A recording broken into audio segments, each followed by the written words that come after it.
Now it is time for the last word with the great Lawrence O'Donnell. Good evening, Lawrence. Good evening, Rachel. And you know what I have not done today? Uh-oh. What? I have not listened to your new podcast yet. Oh, Yet. okay. Okay. But here's an idea.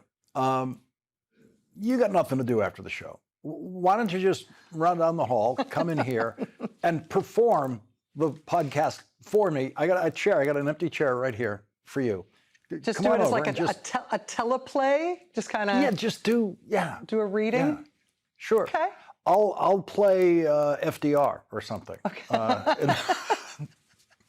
Something. I'll tell you what it's about in the commercial break, Lawrence. Don't worry. All right, we'll come up with something. There's a chair right here. They can show you where the studio is. It's right down the hall from you. Okay, I'll great. be right We're there. going to have Rachel. Okay, bye. Come on over. Okay, thanks. Thank you, See you. Rachel. Thanks. Thank you. I'm serious. Rachel will join us. Well, because Donald Trump knows nothing about the Constitution, nothing about law, and nothing about history, you might assume that he doesn't know that there's anything wrong with anyone in the American military giving the order to kill everybody. But a year after Donald Trump graduated from college, in front-page reporting in publications for the anti-war dispatch news service, Seymour Hersh won the Pulitzer Prize for revealing the My Lai massacre in Vietnam, in which the United States Army Lieutenant William Calley gave the order to kill everybody. 347 people, all unarmed. Babies, kill them. Grandmothers, kill them. That was the order. Brothers, sisters, fathers, mothers, kill them. They were all murdered by Lieutenant Calley and the soldiers who followed his illegal order. It was the single worst war crime ever revealed in American military history, and there is no reason to doubt, even in Donald Trump's apparent declining neurological state, that he remembers the massive daily coverage on television and in newspapers of the My Lai massacre, including the court-martial of Lieutenant Calley the next year. And we know Donald Trump follows the headlines, and there was no more famous accused murderer in the world than Lieutenant William Calley at that time. The My Lai massacre was stopped by a helicopter pilot, Hugh Thompson Jr., who saw what was happening from the sky, landed his helicopter, and bravely intervened to stop that massacre of the innocent by American soldiers. And so there is the good and the bad of the American military, the good and the worst of the American military. There are people who follow the kill everybody order, and there are people in the American military who try to stop it. And today, the people who are trying to stop it are anonymous. They are unnamed sources who know what is happening inside a Defense Department run by the most unqualified and incompetent Secretary of Defense in history, Pete Hegseth, the man who had to promise to stop drinking in order to be confirmed as Defense Secretary. The Washington Post broke the news reporting Defense Secretary Pete Hegseth gave a spoken directive, according to two people with direct knowledge of the operation. The order was to kill everybody, one of them said. Two people with direct knowledge of the operation. That means they are inside the Defense Department watching Pete Hegseth. They are like the helicopter pilot flying over the My Lai massacre and knowing that he had to do something. Knowing that what he saw happening on the ground was a crime, knowing what he was watching on the ground was the worst war crime ever committed by the American military, and so he landed that helicopter. The people who are witnessing the order to kill everybody see only one way for them to try to stop such orders, and so they spoke to the kinds of reporters who have been banned from the Defense Department under Donald Trump. Reporters who are not allowed into the Defense Department press briefing room by Pete Hegseth. The Washington Post reporting on this story proves once again that access to the press briefing room is access to the least useful reporting that can be done in Washington, in the Defense Department, or in the White House, or anywhere else that has a press briefing room. Alex Horton and Ellen Nakashima of the Washington Post got this story without setting foot inside the Pentagon, because they are banned from setting foot inside the Pentagon. There is no war in Venezuela. There will never be a war in Venezuela. Donald Trump foolishly decided to publicly play with the idea of war in Venezuela to distract from the Epstein files, a distraction that has failed miserably. And while Donald Trump remains weak in the face of Vladimir Putin's murderous aggression and war-making in Ukraine, he seems to believe that he somehow looks tough by firing the most expensive weapons ever used to destroy the smallest boats ever destroyed by weapons of war. Small boats with outboard motors in the Caribbean, a place where there is no reason to be firing at anything that is floating there. There is no evidence, zero evidence, that a single boat attacked by Donald Trump has been carrying drugs. No evidence of that at all. Not one shred of evidence has been presented of a single ounce of a single drug on a single boat for attacks in which 80 people have now been killed by Donald Trump and Pete Hegseth. These are the kinds of small boats with outboard motors that you can see in small lakes in New Hampshire. They're not ocean-crossing vessels. They have no cabins. They're just open boats with outboard motors that are used for water skiing and family fishing outings in New England and California and the Great Lakes. The Washington Post report was about the first such attack on September 2nd.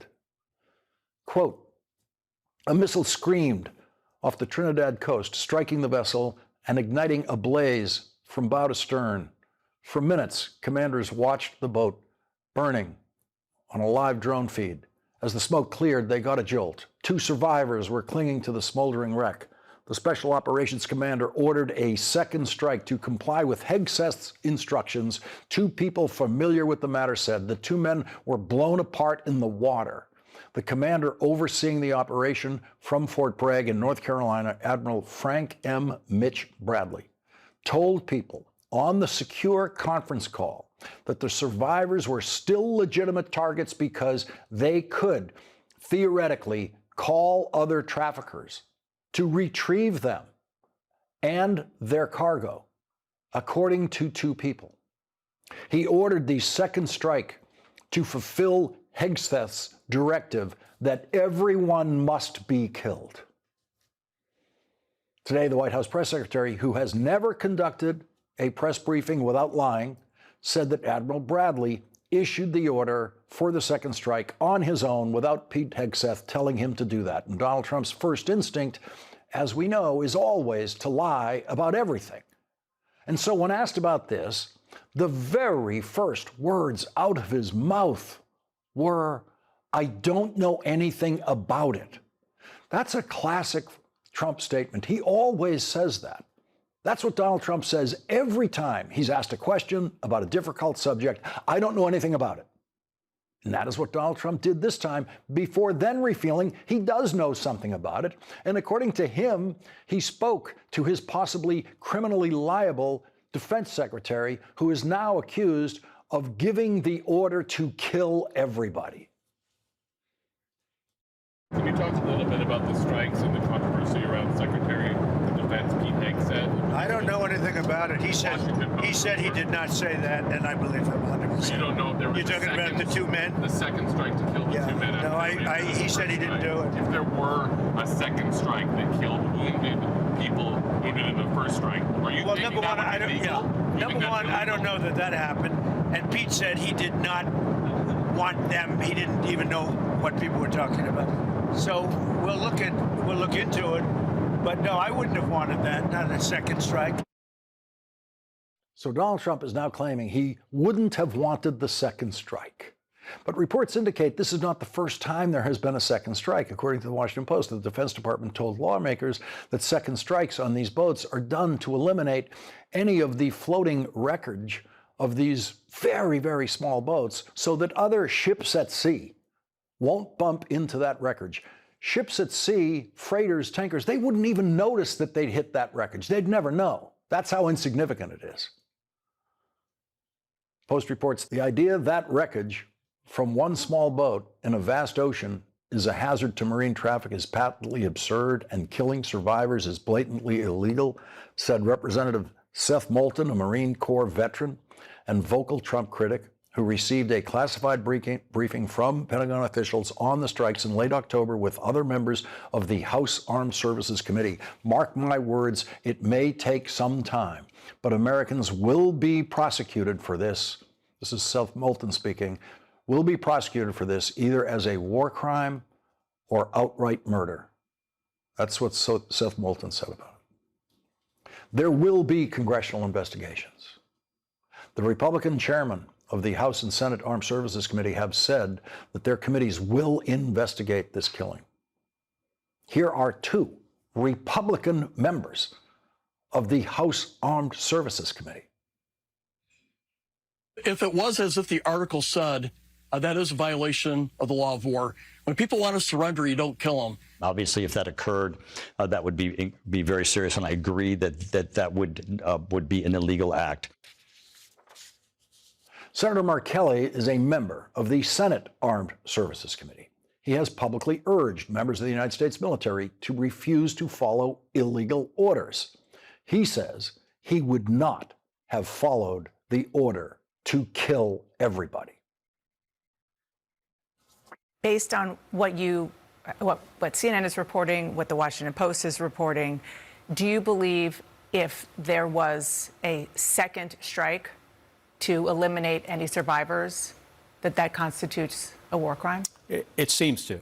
If that is true, if what has been reported is accurate, I've got serious concerns about anybody in that chain of command stepping over a line that they should never step over. We are not Russia. We're not Iraq. We hold ourselves to a very high standard of professionalism. And this is where I'm really troubled about this, is because I have so much respect for people in the United States Navy. I served in the Navy for 25 years, and there is no organization more professional than Navy SEALs. And they should be revered. And that's why I say I hope what I've heard about this strike is not accurate. You mentioned that you were a captain in the Navy. If you received that order, would you have carried it out? No. If the Republican-run committees in the Congress do inadequate investigations, the Democratic-run congressional committees will finish the job. We are a year away from Democrats winning back the House of Representatives, according to all polls, which are worse tonight for Donald Trump and congressional Republicans than they were last week. And when the Democrats control the investigative power of the House Armed Services Committee, Seth Moulton, who is a member of that committee, his prediction that the truth will come out will be proven true. And Pete Hegseth will not be able to get away with statements like this. I watched it live. We knew exactly who was in that boat. We knew exactly what they were doing, and we knew exactly who they represented. And that was Tren de Aragua, a narco-terrorist organization designated by the United States, trying to poison our country with illicit drugs. There is zero evidence that a single word that Pete Hegseth just said about those people in the boat is true. Pete Hegseth killed 11 people that day, 9 with the first missile and 2 survivors clinging to the wreckage with the second missile. He doesn't know who they were. He doesn't know how old they were. He doesn't know who the oldest was. He doesn't know who the youngest was. Was there a 14-year-old boy on that boat? He doesn't know. A 12-year-old? He doesn't know. Pete Hegseth doesn't know. Pete Hegseth doesn't know their names. He doesn't know if any of them have ever met a gang member. And we know Pete Hegseth doesn't know those things because if they knew the names of those people and could show that any of them were criminals, they would have released all of those names and all of their known criminal activity, and they are deliberately destroying evidence in every one of these attacks. The second strike, in addition to killing 2 non-combatants who couldn't possibly have done any damage to anyone, also conveniently destroyed all the evidence. No one can now prove that they were not carrying drugs, and no one can ever prove that they were carrying drugs. That can never be proved. And that is true of every one of these strikes. The two things Donald Trump really doesn't care about are anti-Semitism and drug dealing. And we know he doesn't care about anti-Semitism because he uses it as a lying excuse for his attempts to destroy the greatest institutions of higher learning in the world, including the oldest and best university in this country. And we know Donald Trump is using drug dealing as a way to make him look tough, as a way for him to kill people so that he will look tough, because he believes that's the only thing people want in a president of the United States. That kind of murderous toughness. And Donald Trump has proved that he doesn't care about drug dealing by announcing that he's going to pardon the biggest drug dealer ever convicted in the United States, Juan Orlando Hernandez. How big a drug trafficker was he? He was the president of Honduras. And last year, the Justice Department, when it was not controlled by Donald Trump, obtained drug trafficking convictions against that former president of Honduras that resulted in a 45-year sentence. The New York Times reports, quote, the judge in his case, P. Kevin Castell, had called Mr. Hernandez a two-faced politician hungry for power who masqueraded as an anti-drug crusader while partnering with traffickers, and prosecutors had asked the judge to make sure Mr. Hernandez would die behind bars, citing his abuse of power, connections to violent traffickers, and the unfathomable destruction caused by cocaine. That prosecution was carried out while Merrick Garland was the Attorney General of the United States and Joe Biden was President of the United States.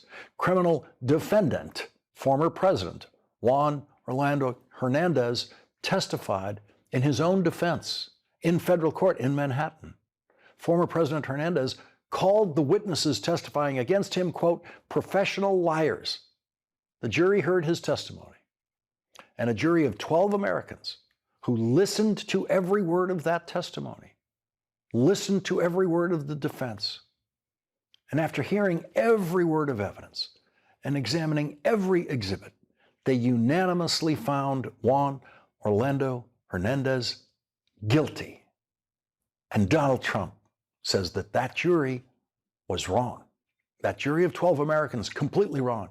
Donald Trump, who did not hear a word of the testimony, not a word, doesn't know anything about the evidence, says that that jury of American citizens did a terrible thing to the former president of Honduras, a drug trafficker.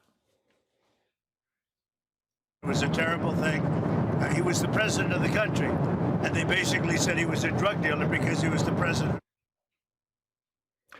Of course, we will find that Donald Trump's desire to pardon the biggest drug trafficker in American history, convicted drug trafficker in American history, most likely comes from financial interests who will benefit from that pardon. Friends or supporters of Donald Trump are somehow involved in every pardon Donald Trump issues. It's hard to say that it is Donald Trump's dirtiest pardon, since all of his pardons are dirty in some way. But it is the pardon that proves what Donald Trump actually cares about and doesn't care about. It proves that Donald Trump does not care about drug trafficking. Never has, never will. There is no drug trafficker Donald Trump would not pardon if it somehow, directly or indirectly, benefited Donald Trump. Pete Hegseth has to be very, very glad tonight that Donald Trump has the power to pardon. When Pete Hegseth next appears before a congressional committee, he should be asked, will you request or accept a pardon from Donald Trump for issuing an order to kill everybody? Leading off our discussion tonight is former federal prosecutor Senator Sheldon Whitehouse of Rhode Island. He's a member of the Senate Judiciary Committee, Senate Finance Committee, Senate Budget Committee. He's also the top Democrat on the Senate Environment and Public Works Committee. And Senator, let me begin with your former prosecutor's role here and what you see in this.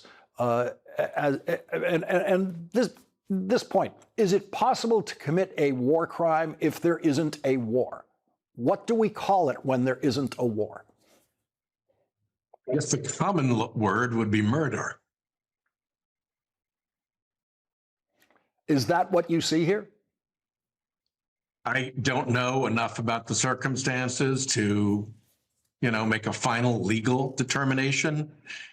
But for Pete's sake, you've got people whose boat has been blown up. Whatever they were doing has now ended in an explosion on the water, and you now have 2 survivors in the water. Even when you are at war, a decent nation goes and rescues the survivors and then treats them as prisoners of war, even in a war situation. In this case, I mean, you know, to make a Hollywood reference, when the bad guys are machine gunning the survivors in the water, it's not Americans in the movies. It's the bad guys. And we are on the wrong side of this if we're blowing up survivors in the water rather than trying to send rescue. Yeah, the people have been referring today to the World War II case, Heinz Wilhelm Eck, a German U-boat commander, who got the death penalty for this at the end of World War II because he did that. He was killing survivors in the water. It's apparently the textbook, literally the textbook example of the kind of illegal order to refuse. Yeah, and I suspect, I haven't looked into this, but I suspect that that's actually part of the training that people get in the military, and particularly once you get up the chain of command to officer level and you get more scrutiny and you're responsible for more decisions, that it wouldn't surprise me if people in that chain of command had been taught the lesson of that Nazi U-boat commander's decision and the consequences that he paid. And we have zero evidence that anyone at the Defense Department had any idea where any of these boats were actually going, some of them more than 1,500 miles away from the United States, well over 1,000. This one was well over 1,000 miles away from the United States. And they are suggesting that these tiny boats, smallest boats ever attacked by the American military in history, that these were somehow a threat to the United States. Yeah, and if you put it in a context with the conviction of Mr. Hernandez for taking bribes from and facilitating drug traffickers, the case of that he was convicted in was responsible for more than 500 tons of cocaine coming into the United States. I don't know how many of those little boats it would take to transit 500 tons, even if they were going to the U.S. And obviously nobody's in favor of drugs going to the U.S., but we have law enforcement to protect against that. And it certainly goes from bad to worse when you're doing the modern day equivalent of machine gunning the survivors in the water. We the other kind of inside reporting we're getting is from the Justice Department and the FBI about the chaos caused by Donald Trump's FBI director. Again, like the defense secretary, the most incompetent, unqualified FBI director in history. And the people inside there are telling us the story now in press accounts in the way we are also learning about Pete Hegseth. Yeah, it's pretty stunning stuff over at the FBI right now. I mean, while the Department of Justice is trying to prosecute Jim Comey for lying to Congress as the director of the FBI, which is a whole separate screw up on their part, here they have this guy, Patel, the FBI director, who appears to be lying to Congress about his grand jury testimony, setting aside the fact that his grand jury testimony was given under immunity because he had asserted his Fifth Amendment rights against self-incrimination, which requires a good faith belief that he could be prosecuted for a crime. This is our current FBI director. That's who they're talking about. And now you pile onto this all of the ridiculous jet travel and then the vindictive punishment of the guy who ran the unit that's responsible for the jet because he didn't hide well enough where the jet's tail number had registered as Kash Patel flew his girlfriend around the country in the FBI jet. It's just one crazy thing after another. Perhaps the telling story in all of that was about Patel refusing to get off the FBI jet because he'd forgotten his FBI raid jacket.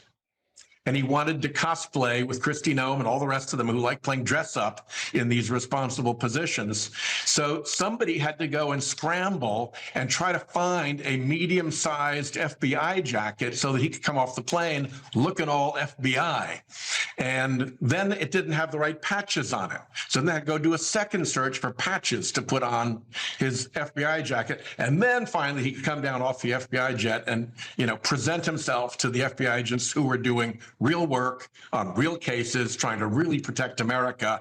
And when you're doing that kind of work and you see that kind of clownish behavior out of your FBI director, it's hard not to be angry and very disappointed. Senator Sheldon Whitehouse, thank you very much for starting off our discussions tonight. Thank you. Thank you. And coming up, she's really going to be here. Rachel Maddow will join us next.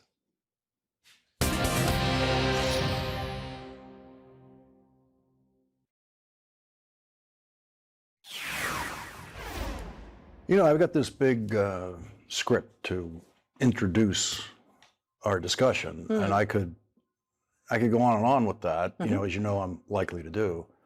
Or I could steal it. We could just get you in here now, and we could hear more of your voice than mine. And joining us now, I'll just do this part of the script. Joining us now is Rachel Maddow, host of The Rachel Maddow Show, and the new MS Now podcast, Rachel Maddow Presents Burn Order. Burn Order. You have to say it in podcast now, voice. I know nothing about it, except what I heard in the previous hour, which is a lot. All right, Thank you, Larry. I'm going to pretend I know nothing about it. Yeah. Which was Larry King's trick. He really knew everything. He was just pretending to know nothing about it. So, but I have a funny feeling that Rachel has once again reached into our past to find something that applies disturbingly directly to today's headlines on things like, maybe revoking people's citizenship and stuff like that. That's exactly right. As of this weekend, Trump is talking about denaturalization, which is a fancy way of saying stripping citizenship from Americans so then they can be treated as non-citizens by the administration, essentially treated without constraint. And that is something that they considered doing to Japanese Americans during World War II, and ultimately decided they didn't need to, that they would instead just create a race-based exclusion from the protections of U.S. citizenship. They would use that to just wholesale incarcerate more than 120,000 Americans purely and solely on the basis of their race. And that's what they did. And it was not inevitable. And the way we got it is really specific and really surprising. And the people who fought it are an amazing cast of characters who all fought it for different reasons. Yeah, and one of the interesting things about it, like today, as we see what we showed Republican members of the House saying that if this story in the Washington Post is true, then that would be illegal, which is to say that back then, J. Edgar Hoover was against. He thought, no, you don't need to do this with the Japanese. There was a general who was in favor of it, thought it was a military security issue. But there were all sorts of people within the government who were trying to work against this idea, as there were people who thought, no, we do this, we should do this. And eventually, the work against it people eventually succeed. Eventually, in the long run, through persistence and through an But they never lost their heads about it as it was proceeding, meaning they knew this is a bad idea and let's keep saying it's a bad idea. Yeah, the thing that I think isn't appreciated in the kind of popular history of Japanese American incarceration is that the government was wrong when they did it, yes, but they knew it was wrong. And therefore, in order to do it at the time, they had to engage in a cover-up, a ham-fisted cover-up that was going to doom them to history from the moment they tried it. And the Japanese Americans that uncovered it, that figured out what the cover-up had been, they are the ones who effectively corrected history. They made the government admit it was wrong, pledge to never do it again, investigate it, overturn all the court cases that made it possible, and ultimately to pay reparations to the people for whom this was done. And for me, even beyond that legacy, the legacy that is really rich and really resonant for what we're seeing today, is that everybody who is responsible for having brought about the policy, the real bad guys who really did it, they spent the rest of their lives running from it, pretending it wasn't them, denying responsibility, hoping that history would never catch them. And history has caught them. And it's a good thing to remember for the people who are participating in what Trump is doing right now, that history will catch you. Oh, yeah. Pete Hegseth is not going to escape history. We have to squeeze in a commercial break. You've heard of that, right? That we do commercial breaks here. I'm bad at them. Yeah, I'm going to squeeze it in. And then we come back. I want to get more on the lessons for today in what this podcast has to tell us. We're going to be right back with Rachel after this break. Right on.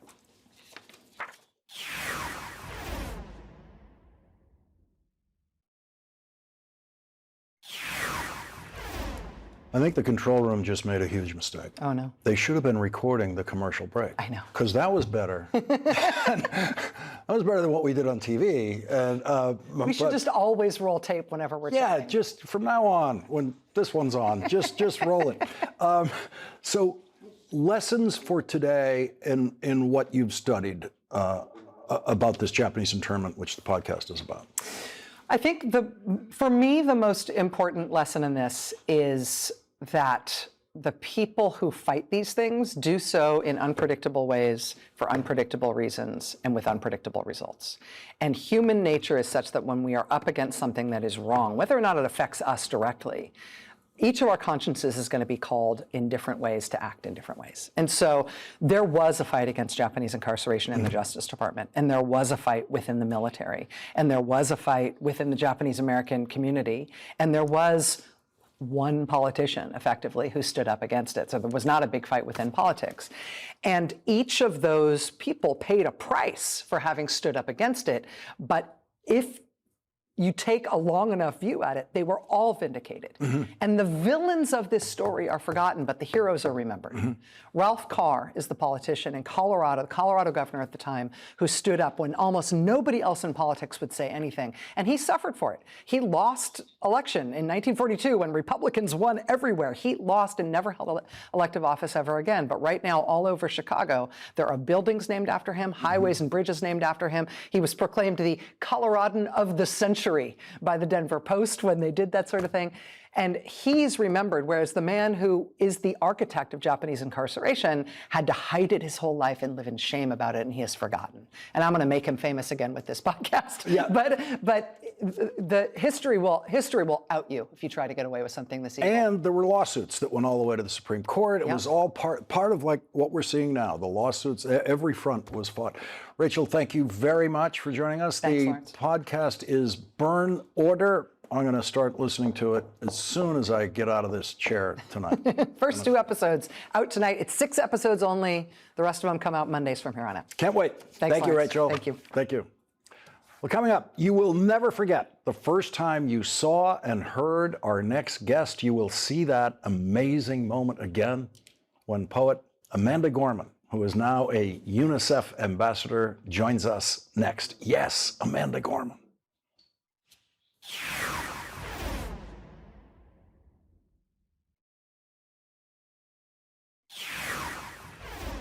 At age 22, 8 months after graduation from Harvard College, she burst into our consciousness on January 20th, 2021, with poetry.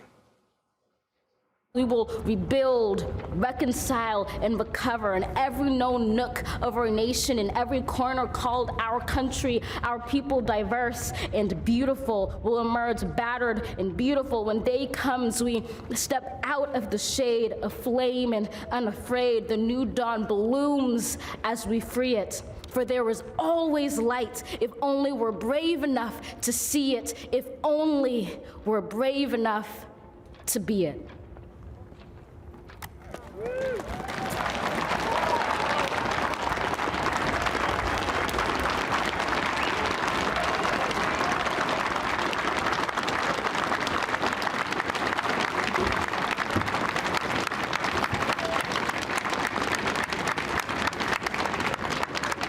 UNICEF announced today that Amanda Gorman is now a UNICEF ambassador. She recently visited the UNICEF Supply Division in Denmark, the organization's global supply and logistics hub, and the largest humanitarian warehouse in the world. I want to take you on a tour of the most remarkable place I've ever seen. Welcome to UNICEF's Global Supply Hub, the world's largest humanitarian warehouse, roughly the size of 3 soccer fields, 8 stories tall, and it can hold 36,000 pallets. And it's so beautiful because every pallet, every forklift, every hand of every worker here is holding the same exact thing, the help that is needed, going to children who need it most. I support UNICEF because it's one of the most unique and impactful organizations in the world. And it caters to a group that we can all relate to, which is children, which is the one thing that humanity shares, because no matter where you come from or what walk of life you've lived, we all begin this world as children. And children deserve protection, dignity, power, and safety. And joining us now is Amanda Gorman, poet, New York Times bestselling author, and now UNICEF ambassador.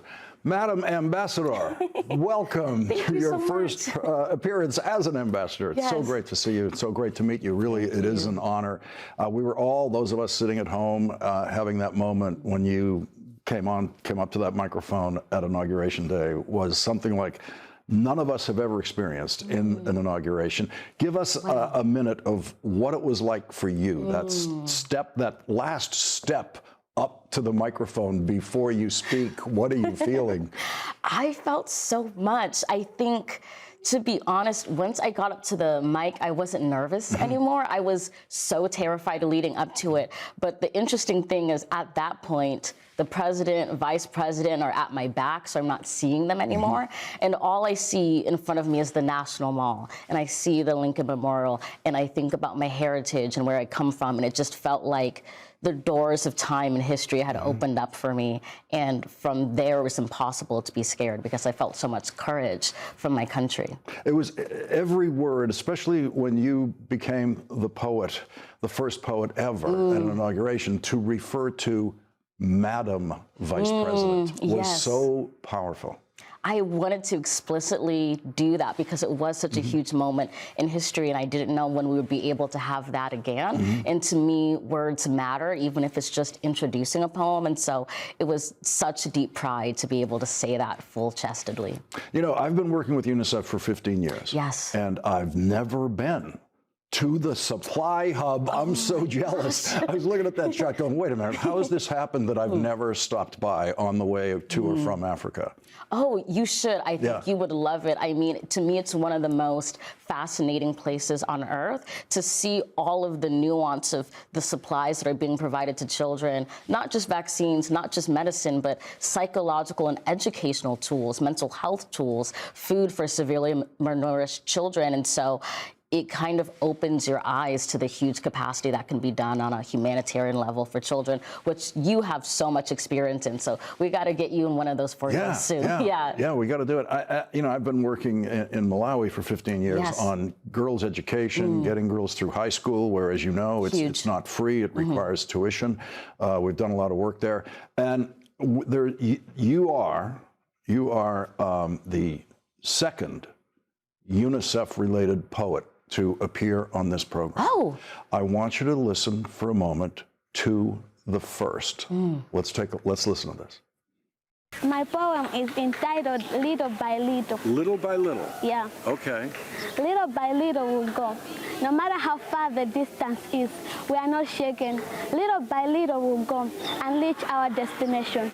And Joyce Chazale went on and finished that poem and became the biggest star on this program that year and many other years. And that was when she was in high school. She's now in university in her last year, studying laboratory sciences. And so that story that she was telling there is her story, and you have seen this story now. Yes, that's so beautiful, and I love the work you've been able to do via The Last Word and the KIND Project to be able to bring such necessary opportunities for education for children. And I feel like that's so core to the work that I want to do as a UNICEF ambassador. Being the daughter of an English teacher, I know how important a desk, a book, a pen is to a child. And so that was just so beautiful to see. So I remember, I'm sure you saw the imagery of Vice President Harris arriving in Africa and being greeted at the airport by African children, a lot of girls, students, high school students. And the power of the model, the power of the example of what is possible. You now will be the model for so many kids around the world who will get to meet you as a UNICEF ambassador. Wow, no pressure at all. Yeah, not at all, no. I think I like to think of myself, and it's a huge honor to hear you say that, less as a model and more as an example, meaning it's an example of what's possible. I'm not a model of all that there is. I hope that there will be other poets like Joyce and even some that we haven't heard of who will emerge, who will surpass me, who will do better than me, who will rival me, and I will just be an example and a precedent of what came before, but not a container of all that they can become.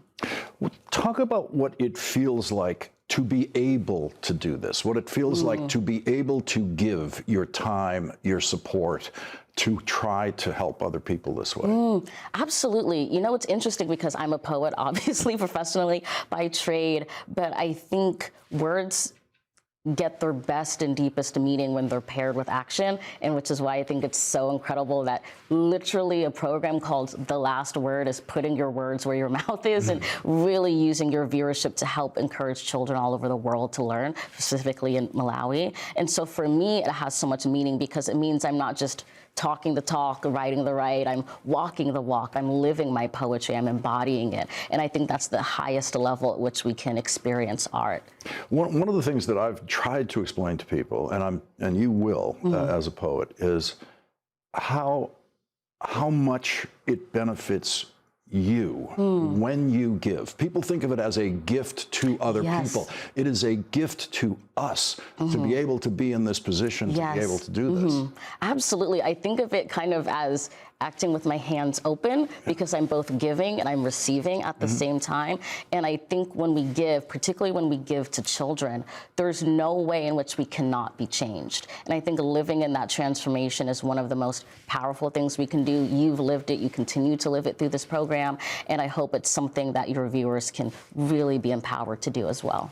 Amanda Gorman, such an honor to have you here. Thank you very much for joining us. Thank you. My mom's going to freak out, so I'm super excited.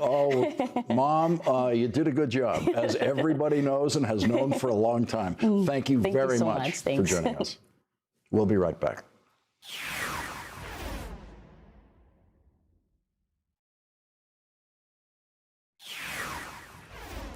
UNICEF Ambassador Amanda Gorman gets tonight's last word.